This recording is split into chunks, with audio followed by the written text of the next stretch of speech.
Hey guys, this is Blake here. Welcome to another episode of Kickass of Awesome. Today we're going to be talking about I Saw the Devil. Now you might be wondering if you've seen the movie. That's not a martial arts film. And you'd be right. It has maybe 5 minutes worth of fight scenes. But those 5 minutes are freaking awesome. In fact, those 5 minutes have better martial arts than most martial arts movies have in their entirety. It surpasses anything Chuck Norris, Steven Seagal, and even Jean-Claude Van Damme have ever managed to pull off. They just look spectacular. But we'll go into a little bit more on that later, hopefully. Let's first talk about the movie itself. It is a Korean film, definitely one of the most unsettling and violent films out there. I loved it. I thought it was spectacular. I guess I'd call it a thriller, but it's almost like it's dressed as a horror film because it's so gory. The plot, and I love talking about the premise in general because it sounds really awesome just listening about it. It's about a secret agent whose fiance is brutally raped and murdered by this real sadistic serial killer. So he starts using all of his gadgetry and skills to track this guy down, and he actually does do so pretty early on. But he doesn't plan on killing this guy. He wants to make him really suffer. And this isn't just like, tying him up and torturing him. There knows some of that too.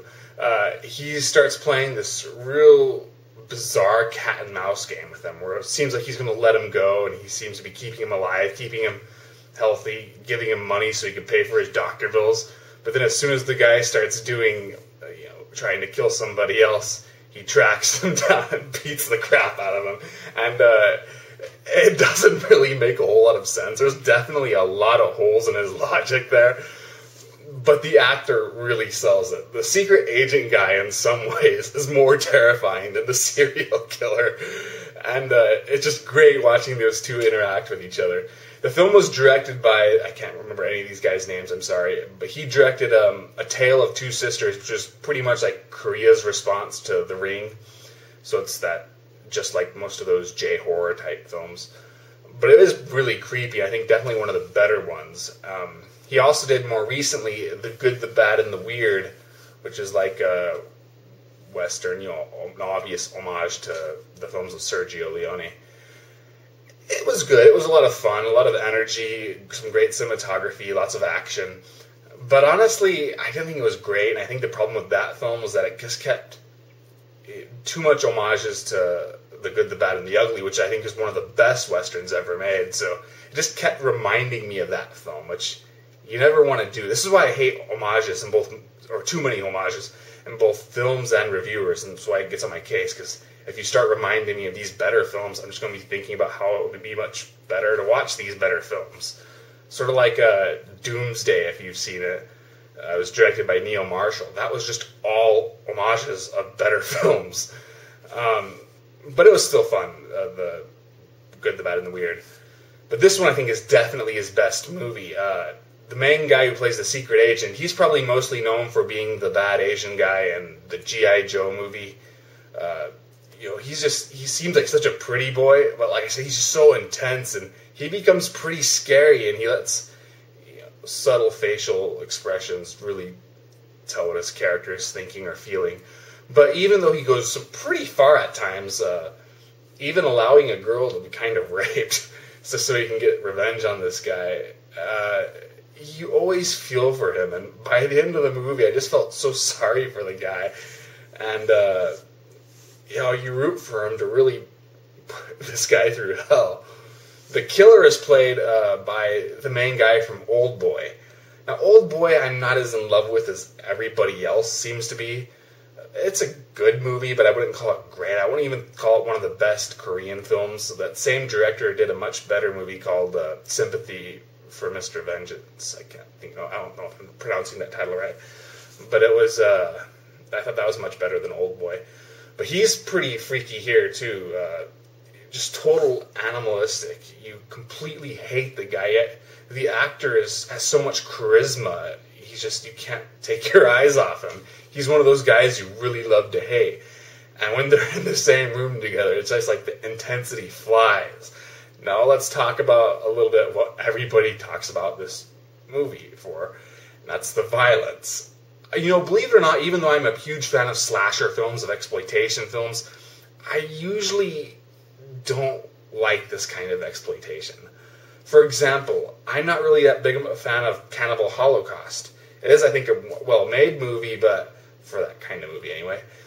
But so much of it almost feels like it's throwing out all this gore and violence for the sake of it. It feels much more like padding to me. And, I could enjoy it more maybe if the violence was meant to be more entertaining, like most slasher movies are. But it wasn't. It's supposed to be really unsettling. So the movie just, whenever they do that, it just doesn't appeal to me very much. But this one, it uses its violence tactfully, I guess. It gets really gruesome at times, but for the most part, it knows when to hold back and when to leave to your imagination. So I think, in a way, it's kind of like Psycho in that it seems like it's a lot worse than it is, even though it's definitely a lot gorier than Psycho. But like I said, it just adds to the intensity. Even though I wouldn't call the film scary, you almost start to be scared of the movie for what it's going to throw out on these characters.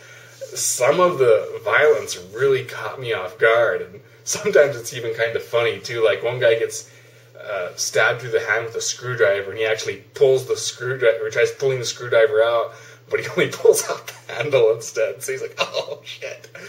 And it's just such a cringe-inducing moment. But most of the movie is that, and there's just so much suspense, so much intensity. Like I said, you're very scared of both of these guys, so I was constantly interested in what was going on. But one thing I don't hear a whole lot about when it comes to this movie, just how well shot the action is. Most action movies, even movies I love like The Expendables, it's just real all over the place. Shaky camera, quick editing. But this one, all the action seems really crisp and clear. You see everything to its fullest, even when you don't necessarily want to. And the fights are really well choreographed.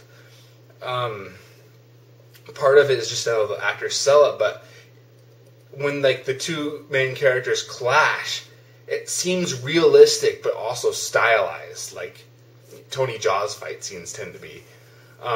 When it comes to the killer, for example, you could definitely tell from his movements that this guy really knows how to hurt people. He's not like a martial artist, but when it comes to killing you, he's really good at it, and he can definitely, be a real devastating foe if you were to confront him. But at the same time, the secret agent guy, he is trained in martial arts, and his moves are just so awesome to watch, and they go by pretty quick too. And but if you actually watch it in slow motion, the moves seem incredibly intricate. So, all in all, I just love this movie on every level. On a more amusing note, I also kind of think that it's a little bit of a satire on these vigilante-type films. It's not like Scream-heavy in terms of satire. It's more like Cobra, and yes, I think Cobra is a satire. For those who don't know, that's a Stallone movie, and the whole premise is Stallone plays this cop on the edge fighting a whole army of serial killers. To me, they had to have been... They had to have been going a little bit tongue-in-cheek there, even though it is also a very dark and depressing movie, because you can't take a lot of that movie seriously, but I love it. And this one, it's not quite as heavy as that, but there are so many serial killers that they just happen to cross throughout the film.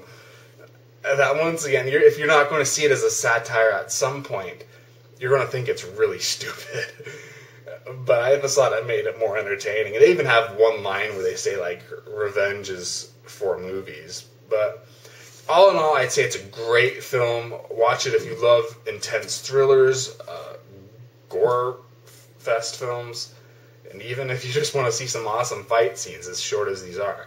That is it. I'll see you later. If you want to read my written review, just check the link in my description. Take care.